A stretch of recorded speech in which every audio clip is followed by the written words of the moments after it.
Good morning. I'm going to be explaining Ruby attribute accessor this morning. And in this case, we have a class called user. And in the class, there's name attribute and there's age attribute, which we kind of set here. And we define a method that allows us to read the name of the user and another method that allows us to write the name of the user. So if you run it, so let me just run it. Good, it says John. And also if you set the name, okay, John dot name equals let's change the name of John to Peter. Okay, to run it now. Okay, let's try to echo the new name of John.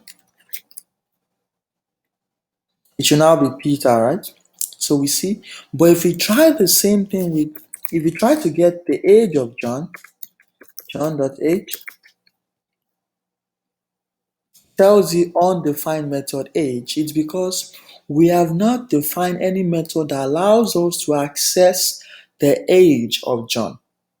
Now, for us to do that, we have to maybe copy this all over again, copy the same thing. That's one thing that we can do. And change this to, age, change this to age, and change this to age. Now to change this to age. Okay, just change this to age. Also, just makes sense.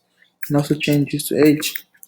Good. You see, now if you do that, age of John is 23. Now, this is a lot of redundancy, just trying to get and set attributes. Ruby has a method that allows you to automatically, have access to attributes. They are called accessors. So you can define attribute reader, then you specify the attribute that you want to be able to read. Let's say name and age. We want to be able to read those. So, all right, right now, okay. So let's run it. Now we can read name and age of Peter of this user without any problem. But if you try to write their name, Peter, it's going to give you an error because there is no method to write it. That's where attribute writer comes in. Let's call it name. We want our user, age. We want our user to be able to write their age. So you simply, now you can say John dot age equals 25. All right, so okay, this one if I meant to name, this one. Now we've only allowed John to be able to write his age. So run it.